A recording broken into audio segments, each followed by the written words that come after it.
Columbia, I've seen your mountains high, seen your pretty rainbows and your blue crystal skies, watched your winding rivers as they flow around the bend. To me you're not a stranger, you'll always be a friend.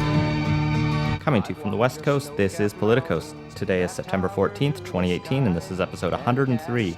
Politicos is the BC Politics Podcast. If you haven't already, make sure to subscribe and leave a review wherever you found us. Follow us on Facebook and Twitter, where we're at PoliticosPod, and become one of our patrons at patreon.com/politicos. I'm Scott Blindboom. And I'm Ian Bushfield. On today's show, Maxime's announced his new party, and Christy Clark came back for a hot take on the Notwithstanding Clause, and I guess we should actually talk about why the Notwithstanding Clause is in the news, despite Micah telling us that no one should ever talk about it. As always, Politicos is in partnership with BC Today, British Columbia's daily newsletter dedicated exclusively to BC politics. Sign up for a free trial to have unique coverage of the BC legislature delivered to your inbox every morning. Listeners to Politicos enter the offer code CITIZEN for access to a special rate. For your free 2-week trial of the newsletter, go to britishcolumbiatoday.ca. First up, Maxime unveils his PP. So, Maxime Bernier, we've talked about him a lot recently. He quit the Conservative Party of Canada in a rage. He's announced a couple weeks ago he was going to form his own party when he did that, which seemed like an afterthought. And judging by the press conference today, maybe it was an afterthought. The People's Party of Canada, though, is now in existence, and everyone made fun of the PP acronym that he put on the logo behind him.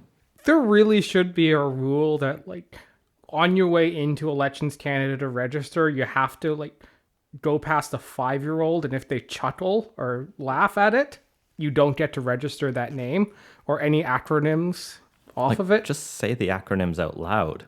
This is the third time now that Conservatives have fucked this up. Once they didn't stick with it. They actually realized Conservative Reform Alliance Party is not a good name or acronym. But they've stuck with UCP and UPP now, so that's where we're at.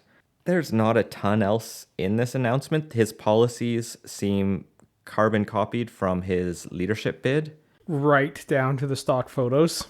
Not just that, but even still saying, as leader of the Conservative Party of Canada, I will do this, that, and the other on a few of the pages, that he forgot to do a simple find and replace feature. So if you go down to the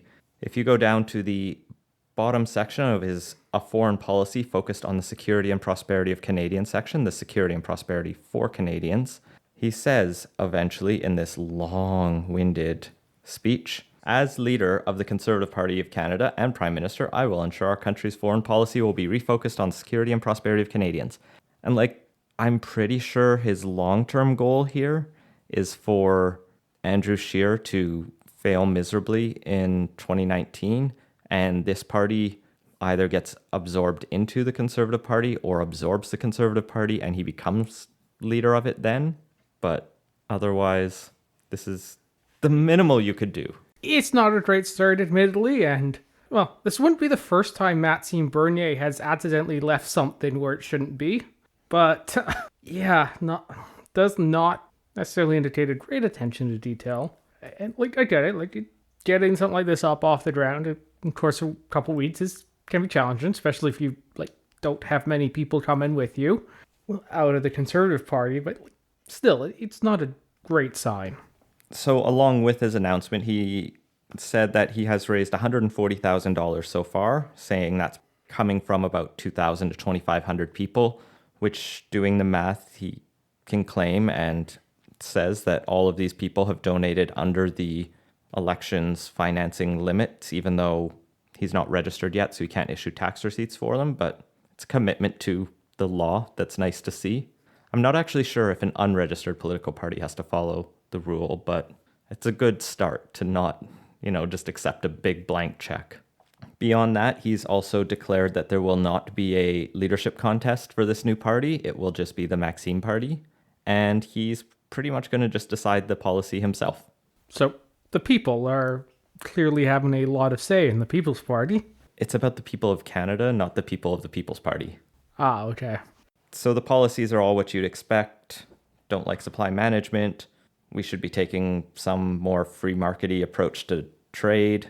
He apparently in his press conference talked about, again, Trudeau's cult of multiculturalism at any price.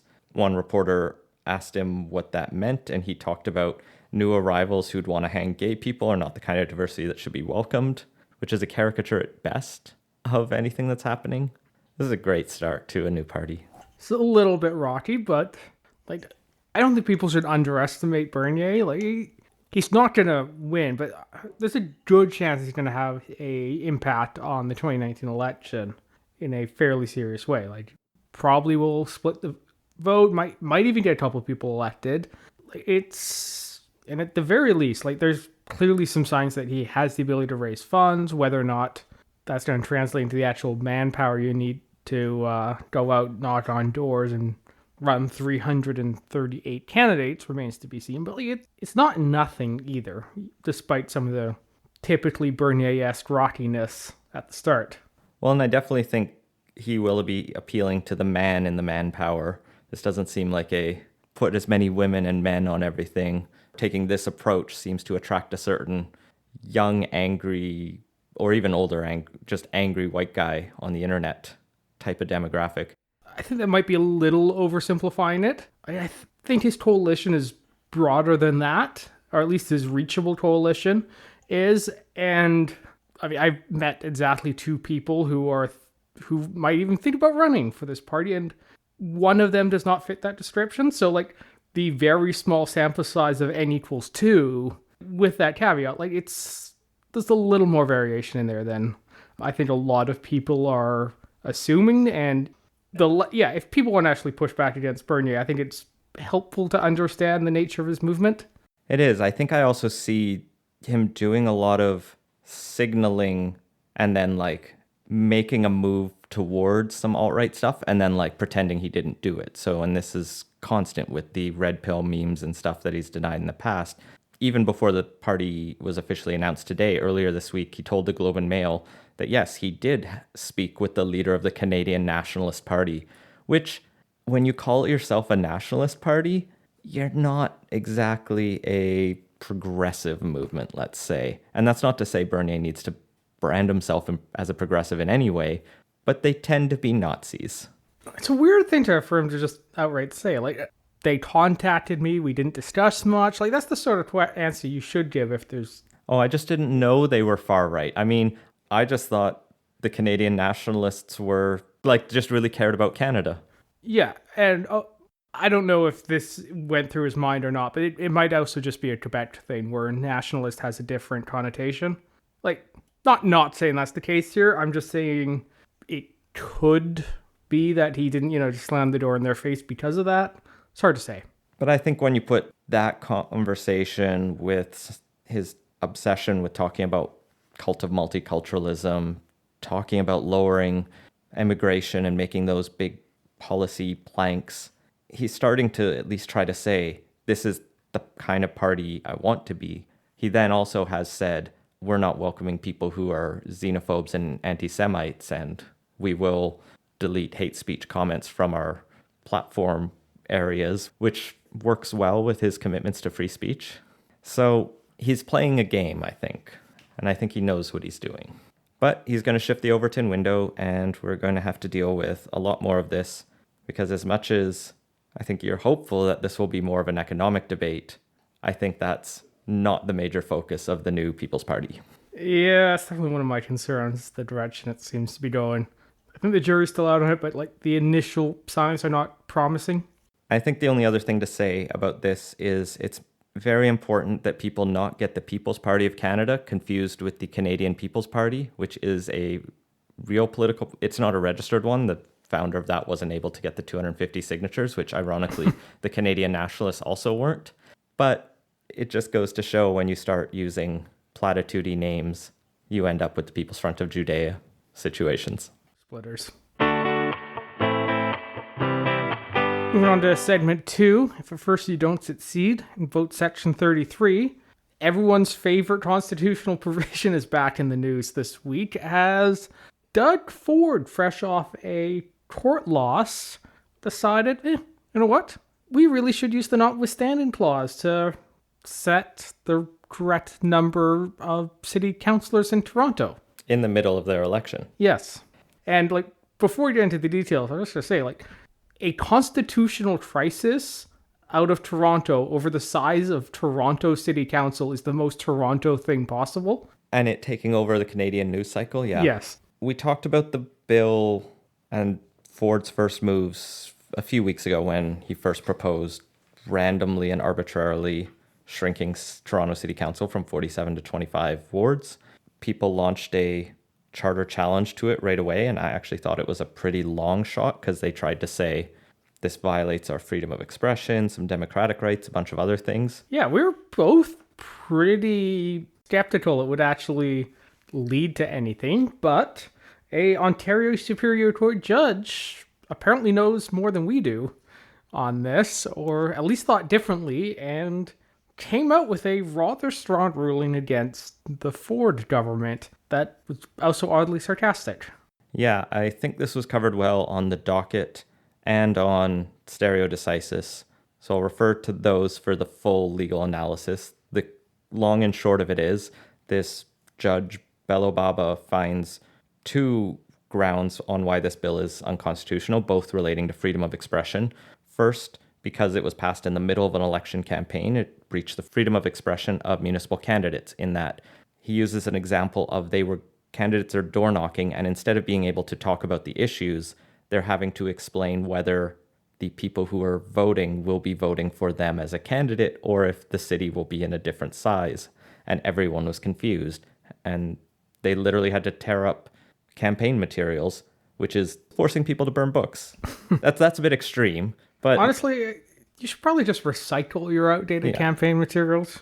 And the other argument that the judge decided on was that because this doubled the size of many wards from 61,000 to 111,000, almost doubled, that it breached the municipal voters' right to cast a vote that can result in effective representation.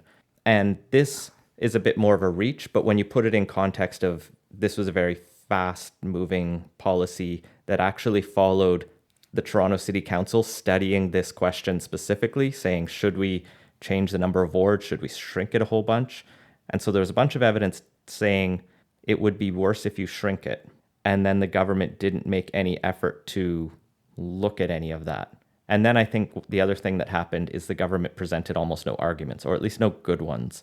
So the judge was probably also a bit sour. Which is why one part of his analysis, and this is my favorite thing in the ruling, he goes through a bunch of questions he has about this and finishes off with, what's the government's response? Crickets. Single word paragraph, just crickets. And so it's arguable whether these will hold up on appeal. I think that second argument is weaker. And I think even the first one, you could make arguments that these candidates can still talk about whatever they want. I mean, we're not lawyers, but like it really feels like a coin toss on what the appeal would result in. And like taking the whole ruling in context, it seems really focused on this. This was a very fast decision that didn't really give. So there was no reasonableness grounds. So the judge was able to say, look, I found a breach on freedom of expression. Now let's look at section 1. Is there a reasonable reason they did this now, as opposed to just like put it in for the next time? No, because they didn't give one. They just rushed it through the legislature, seeming like they had an axe to grind. And then, didn't say that explicitly in court. So here you go. You're knocked down.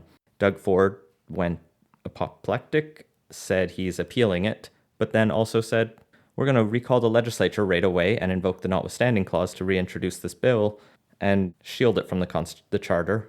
And Toronto will still have 25 wards, which city clerks are losing their shit because I think they told the judge they basically had to go from developing an election for 47 people to 25 and back to 47. And they were okay with all of that. They were like, all right, we got that. And now they have to go back to 25. And I think there's even some rumors they might go, we can't. We just like legit can't do an election now.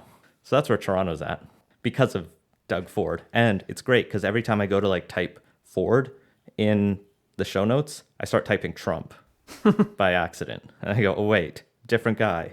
Imagine if Trump had a notwithstanding clause. That would be scary.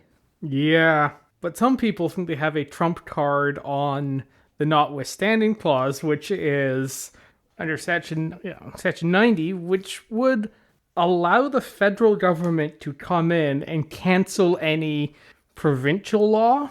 So there's a move afoot to get around this constitutional crisis in Ontario by having the Fed start their own constitutional crisis with Ontario over disallowance, which was last used in like 42, 43 over some rules that Saskatchewan put in during the wartime, I think.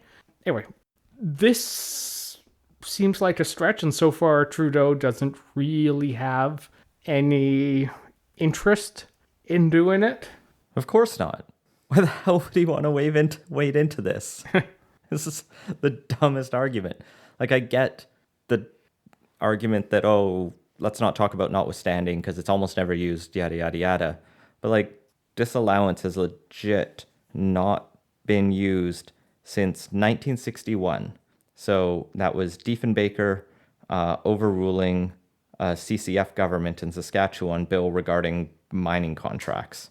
Pierre Trudeau was called on to invoke it to override Quebec's Charter of the French language, but he was smart enough to go, nope. And now they're just trying to appeal to Justin Trudeau to say, you override Doug Ford. Honestly, like, I don't think Trudeau needs a huge amount of help to get reelected, but picking a fight with Doug Ford isn't the worst thing to do politically. Like provincial-federal relations are already messy as hell. Stepping on a province's toe will get you, burn you in Quebec. It'll burn you in, he's already burned in Alberta, but you might lose. It doesn't make you look good. It's a bit risky, but like... with no reward. Yeah. I think Doug Ford's weird, off the cuff, suddenly decides to aid revenge. Like, I think basically anybody who isn't like a core Ford supporter is going like, what the fuck? And like, I think you can probably get away with it. It might even, help boost his stand up to Trumpism North cred. I mean, it had started as just a bunch of people on Twitter saying, use Section 90 and disallow this. But it grew to an actual City of Toronto vote of 29-7 in favor of formally asking this to happen, because that's where we're at. And I think this is more of a real constitutional crisis. Like, the Notwithstanding Clause is actually pretty clear how it works. The province just says the magic word and doesn't have to worry about the courts anymore. That's great. Parliamentary supremacy. Disallowance we haven't used in a long time since we've had a charter. It's not clear if it would work in this situation. And so that's where you get the situation where Trudeau says disallowance, and then Doug Ford says, well, I'm going to sue you over that. And then we have a real question. But like I said, Section 33, the Notwithstanding Clause, is pretty clear on how it works. And there are people who actually support Doug Ford on this, including one former BC Premier, Christy Clark, who went on Power and Politics, I think it was today, to start going, yeah, I think he did the right thing. She says the decision to use the Notwithstanding Clause is an appropriate use of the power, and she thinks it's a good thing for Canada because we're at a moment where Canadians are looking around and saying, hey, why can't anything get done? Well, Premier Ford has shown there's a way, and he can get things done in a spectacular fashion. And she sort of referenced Kinder Morgan and other things, which you can't use the Notwithstanding Clause for, but... This is such a bad take. Like, there is a legitimate concern, I think, that government processes take too long to reach outcomes. Like, that is a discussion that we aren't really having in this country, and I think it might actually be worth having. But this is not the point at which you have that discussion on this issue with this case of petty revenge by the Premier of Ontario, who's still a little irritated by his time at City Hall in Toronto. Like, this is not the situation where something needed to be done. We're not getting it done fast enough. Yay, somebody stepped in and got it done. That's not what's happening here. And there's a middle ground between an approval process that takes 10 to 15 years and, hey, we did this thing in 2 months that we didn't tell anyone we were going to do. That drastically changes someone's election in the middle of it. The other concerning part of Clark's comments from me, and this echoed things Ford said. So Ford complained that the judge was appointed by Dalton McGuinty, which was not true. Judges are appointed by the Prime Minister. So it was appointed by, I think it was Paul Martin, people were saying. And he was complaining that judges aren't elected. And Christy Clark also made a similar comment of like, he's standing up for the people. He's the elected one, and elected politicians need to be able to get things done without these unelected people. As in, because judges aren't elected, they have no authority in this country. That's concerning. At least she's not premier now. But I don't know what she's trying to play now. If we had elected judges like they do south of the border, would it suddenly be okay? No, it'd be worse. Yeah, no, because electing judges is the worst idea. Well, apparently having Congress make it a partisan shit show is a pretty bad idea, too. But in general, the Americans got a lot wrong setting up their constitution. But, like, this... I don't know. I'm having trouble figuring out exactly where to start taking issue with this massive pile of wrongness. Well, and this comes a couple weeks after Christy Clark went on a podcast and said she's very socially liberal. And this isn't quite a most social liberals thing. Who I meet tend to like the idea of a judiciary that's independent and can like strike down rules that violate people's civil liberties and things like that. It definitely seems out of character for someone whose, I think, main theme in that conversation was, I'm a liberal, small L, or even big L federal liberal, who had to make compromises with one wing of my party to get the things I wanted done. This does not seem to mesh with that very well. Yeah. So I don't know fully what's going on there. The other people who came to Ford's defense were a little less surprising. Brad Wall was on side, and I mean, he invoked the Notwithstanding Clause. That was for the separate school issue, which if he didn't do it, he would have had to drastically change Saskatchewan's school system within like 6 months. Like that was, yeah, if anything, that was kind of the exact opposite situation where it's like, okay, we can't do something that quickly. We need a little bit of a breather. And like, that seems to be a more reasonable application of it. Like, I still disagree with it, but I can understand that. He also didn't agree with the decision and was appealing it, which is still his right. And I don't think he intends to ever, or would have intended to ever, sort of uphold the idea that we shouldn't fund non-Catholic kids to go to Catholic school, even if we have to fund Catholic schools. But, so Wall has used it. The other person on side was former Liberal Party leader of Quebec, Jean Charest. I don't know a huge amount about Jean Charest and his kind of time in...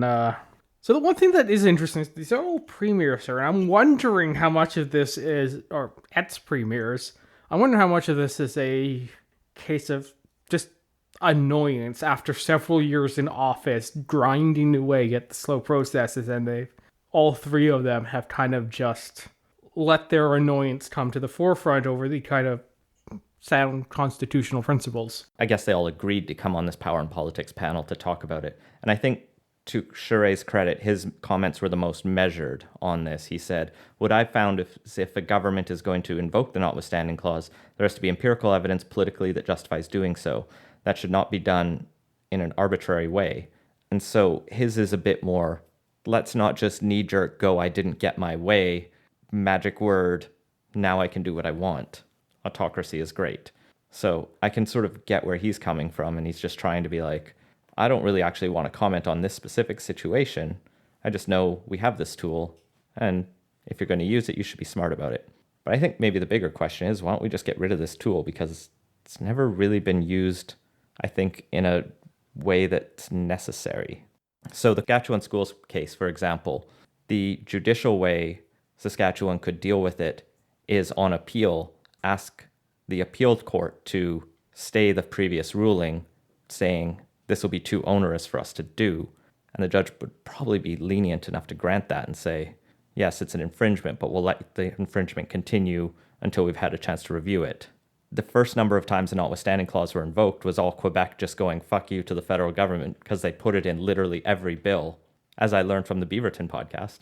Yeah, Quebec, right after the charter was signed, put every bill, notwithstanding the charter, we're doing this, like, totally non-controversial thing, just to stick it to the feds, which is the most Quebec thing they could do. So the Yukon used it? The Yukon used it once, and Quebec has also used it to protect its language laws. And Alberta has threatened it over same-sex marriage, but never invoked it. So it was written into the charter as this compromise between some of the Western provinces. I think even one NDP government in Manitoba wanted it, which that was a mistake. Yeah, it was. There was a very complicated bit of negotiation that ended up with this.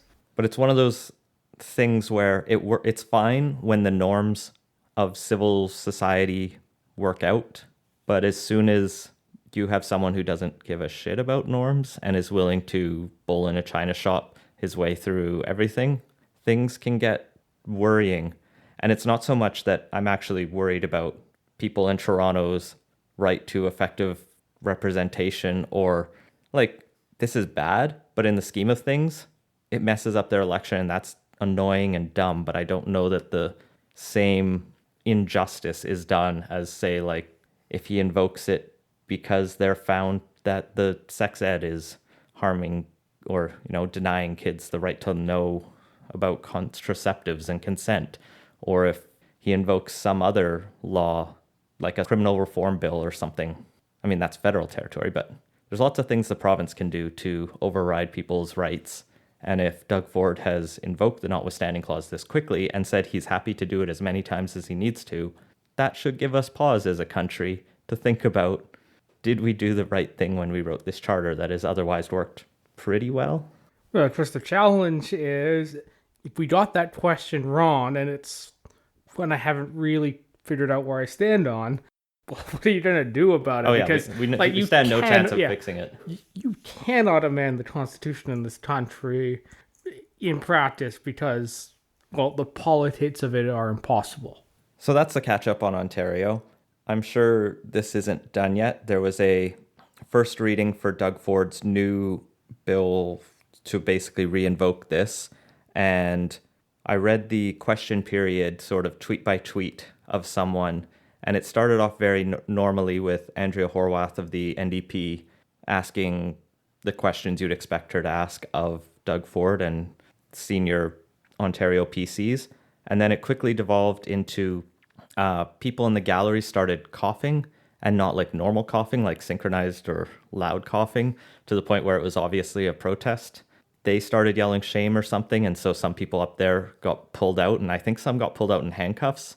The Premier and the Ontario PC caucus left at one point because it got too raucous or something, and then they reconvened question period, and the whole thing sounded like a shit show. I guess some New Democrats got kicked out of the House, so Ontario's doing great.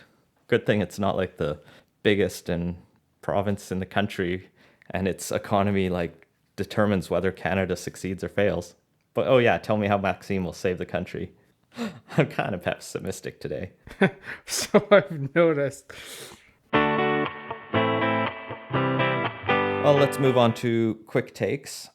First up, we have a nice little bit of reporting from Kelvin Gawley of the Burnaby Now. He has been digging in to figure out how much the city of Burnaby has spent fighting the Trans Mountain Pipeline expansion. Specifically, he looked for all the legal expenses and finally got a round number of $1.1 million that the city has spent.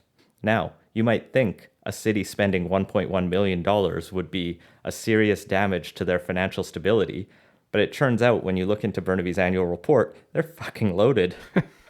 Burnaby is sitting on an accumulated surplus, it says, of $4 billion, 1.3 of which is just cash. The rest are assets. And they had an annual surplus in 2017 of $257 million, which was up from $188 million in 2016. So Burnaby is raking in cash. They burned a bit on these lawsuits that they lost all of. But when you kind of put it in that perspective, it's like, well, it's not like they were spending it on anything else.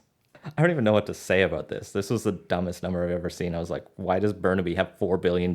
Yes, but that is why they often get ranked really highly on these like best run municipalities, is because they have this insane surplus, which is mostly because when they take in a bunch of money from development fees and everything, like most other places spend that on things, Burnaby just sends it to their bank account and just sits on it for a decade or more.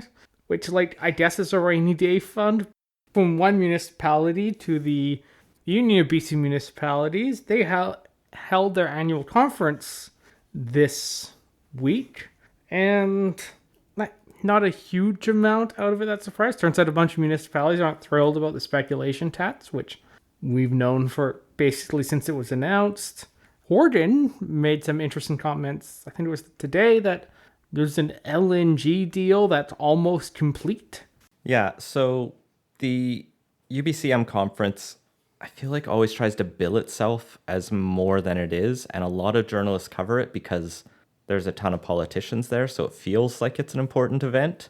But in the end, it's kind of a lobby group that says, we would like more money, and we would like less and more responsibility, but we also want less like obligations, or we want you to do more. And it's kind of a list of demands comes out, and like the premier and senior cabinet all go, and the opposition leaders all go. And at the end, you're going, well, a bunch of people said a bunch of things. Maybe there's a few new policy announcements, but it doesn't do anything. It's kind of meaningless.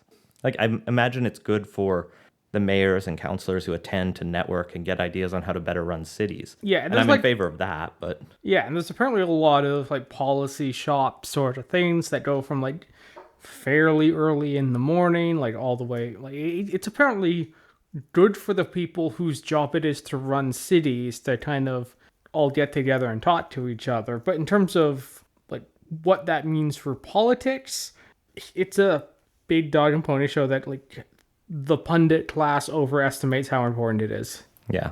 I mean, the other issues they talked about are the ones you'd expect. Like, they want buses to replace Greyhound.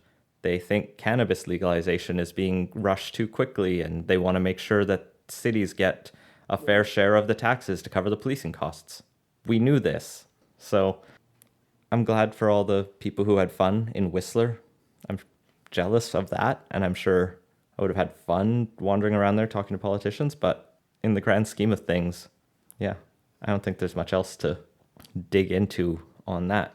But one policy that a lot of people are upset about is last Friday, the BC government announced that they are going to allow the maximum CPI plus 2% rent increase to go around the province, which means a lot of people are probably looking at 4.5% rent increases next year because landlords seem to really like doing the max.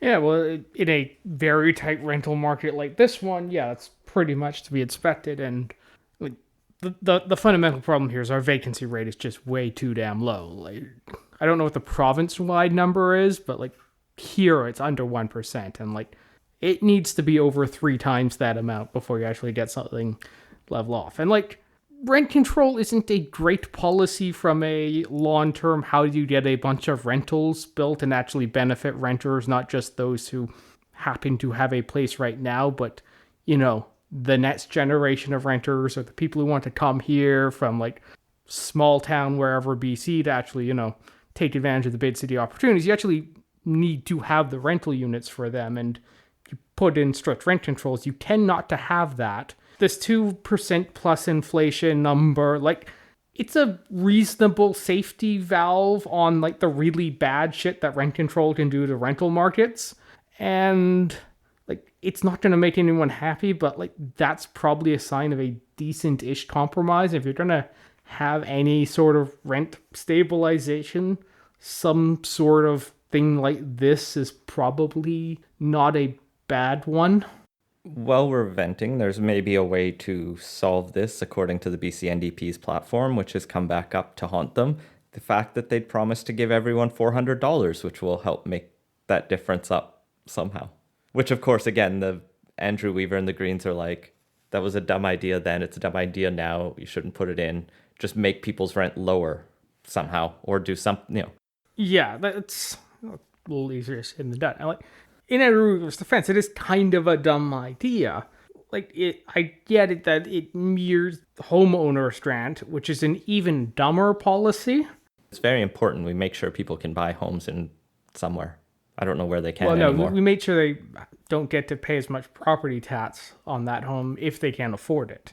And like, Lindsay Tedds has made the point before that it might actually be worth it just because you're now collecting all of this data on who rents. And, if somebody hasn't been declaring their rental income because of through their basement suite, well, now you have a way to catch that, and you might actually come out in a pretty decent fiscal spot when all is said and done. And maybe that's fine, but maybe spending $400 per renter isn't necessarily the best way to go about it either. And I don't know, in my ideal world, we would neither be subsidizing people's property taxes or rents, or if we are going to subsidize rents, it would something wild now. It would be a madness. Much more targeted program than everybody just gets $400 if they rent and potentially more if they own. Well, someone who is getting into trouble for the use of their space is North Vancouver MLA Bowen Ma of the NDP. She's been accused by the BC Liberals of using her publicly funded office, her constituency association, for partisan purposes. So every MLA and every MP actually has an office where they're meant to not be a partisan operative, but be your representative of the government in the community. So if you are trying to access services from the government, often a good way to deal with the bureaucracy is to actually go to your elected representative, whether you agree with their party or not. They're usually a good person to try to fight on your behalf. And I've heard lots of great stories from people of all parties. And that's what their offices are there for. What they're not there for is letting nonprofits plan electoral campaigns for municipal elections and how they plan to influence them. And it seems like that's what this group, Force of Nature, was doing at Bowen Ma's office without her full knowledge. So Global News apparently got a copy of the invite that went out titled Election Training, which really is not the sort of thing you're supposed to have in those offices. In fact, I don't think they're even supposed to have election stuff happening for the member who's there. This isn't a provincial election, but yeah, you're right. It's not good. Since municipalities are creatures of the province, it is in some ways kind of a provincially run election. It would also be wildly inappropriate if this was happening in an MP's office too. And this isn't nothing. Having a space where you can have a bunch of people come together. It's not a negligible expense, or it's not a zero cost expense, especially here in Metro Vancouver where space is expensive. So this is in fact effectively a general government subsidy of a partisan or at least election organization, which it's not right. So Ma says that things like campaign activities related to encouraging a general increase in democratic participation or voter turnout are really important, encourage civic engagement, and she supports that. But the office cannot be used to support specific candidates. So this is, from my experience working with the charity law, where charities can be a little bit political but never partisan, in line with that, in that Force of Nature, if they're just trying to get people out to vote, that's actually okay. It might not have the best optics, and that's probably the problem here. I feel like even then, you're at least, you may be adherent to the letter of the law, but it's definitely straight in the spirit of it. And they talked about specific issues. This isn't a general get out the vote civic participation organization. It does target specific issues. And while that isn't a candidate they're endorsing necessarily, but there will definitely be a lean on which candidates benefit the most from organizations of those certain views. For sure. And a lot of charities do that, though. They, Dogwood, will go out, and I don't actually know if Dogwood's a registered charity, but they basically act in the same way to develop phone banks. They find people who are interested in issues, and they don't necessarily say vote NDP. I think Dogwood's not actually a charity because they did run those strategic voting things. But they tend to be a little more. But Greenpeace, for example. But you know where they aren't doing it from? Is MLA's offices. Yeah. I mean, Ma's trying to talk about the thin line, but she has also said that Forces of Nature is not using the office anymore. They've canceled all future bookings. She says what they wrote on their form was just that they were going to be generally promoting awareness of climate solutions on the North Shore, which would seem like a more reasonable use if all it was like, we're going to talk about the importance of environmentalism and we just need somewhere to like train some volunteers. Yes, but like if you're going to do that, don't call the event election training. Or at least tell the office so that they know to reject you. So Bowen Ma is not the only New Democrat in the news in the Lower Mainland this week. Jagmeet Singh and the federal NDP caucus were in town for a strategy session in Surrey this week. Not a lot actually leaked out otherwise about what they talked about, but what we do know is that apparently a lot of New Democrats, particularly former MPs and MLAs from Saskatchewan, Manitoba, are not too happy about how Jagmeet Singh has handled former NDP MP Aaron Weir. So Weir, you'll recall, was kicked out of the NDP following abuse allegations, and he then started listing himself as part of the CCF, as the first CCF member since the 60s in Did he Parliament. actually did the paperwork to You don't have to if you're an MP. You can just say you're sitting as that party. But he's not probably going to run under that banner. And he's not going to run under the NDP's banner because Jagmeet Singh has said he will not let him back into the party, which has made a bunch of those rural party members not too happy because they like the guy and they just thought he was a little bit awkward and didn't always know how to not touch women inappropriately. So that's becoming a bit of an issue for Jagmeet Singh. Apparently their fundraising dollars are lower than last year, which is putting a bit of strain on them. They're not in the middle of a leadership race. Yeah, but like they haven't been doing super great since the leadership race, which was almost a year ago now, and if anything, they've slid backward since then. I think they're polling around 16% right now, which is not great compared to where they've been in the last few years. The most awkward and embarrassing article was this Huffington Post piece, though, where a journalist went around Burnaby South, where he's planning to run, and people just like didn't know who he was, which, to be fair, it's still a ways out from a by-election even being called. I can understand that if it's a by-election when it's three people nobody's ever heard of running for backbench positions, when you're the leader of a major-ish party, you should be one of the top three most recognized names, and he clearly isn't, which doesn't bode well for the NDP. I do wonder how many people could name Andrew Scheer if we went door to door and asked who's the leader of the Conservative Party of Canada. Yeah, that's not a good sign for the Conservatives either. Okay, that's true. Like, the fact that people can't name Andrew Scheer is a serious knock against Andrew Scheer. On the other hand, maybe the fact that they haven't met Andrew Scheer might actually make them more likely to vote for him because, you know, he's not great at winning people over. The good news for Jagmeet Singh coming out of this strategy session, though, is aside from the people who are complaining about Aaron Weir, they're talking as a united caucus. They're saying the things you would hope to see if there weren't like active knives out. So it seems like his leadership's fine for a little while. Well, for about 1 year, 1 month, and like 10 days-ish. And finally, there's a follow-up to the Saudi arms deal we've talked about off and on.